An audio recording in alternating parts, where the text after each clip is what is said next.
أعوذ بالله من الشيطان الرجيم. بسم الله الرحمن الرحيم. الرحمن الرحیم.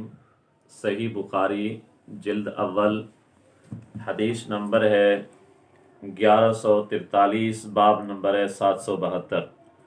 لا یرد السلام فی الصلاۃ، کہ نماز میں سلام کا جواب نہ دیا جائے. اس باب کے تحت امام بخاری حضرت عبداللہ بن مسعود رضی اللہ تعالیٰ عنہ کی حدیث لائے ہیں.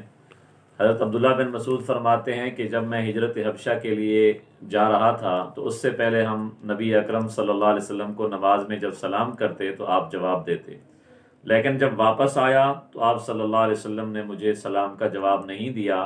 میں نے نماز کی حالت میں جب سلام کیا تو نبی اکرم صلی اللہ علیہ وسلم نے مجھے فرمایا ان فی الصلاۃ لشغلا، کہ اب نماز کے اندر بات چیت سلام یہ منع ہو گیا ہے، کیونکہ یہ نماز کے اندر مشغولیت ہوتی ہے اور یہ ٹھیک نہیں ہے.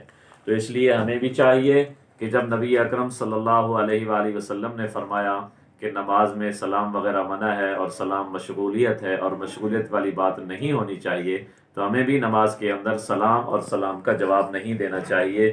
یہی نبی اکرم صلی اللہ علیہ وسلم کی سنت ہے اور یہی امام بخاری کی حدیث سے معلوم ہوتا ہے.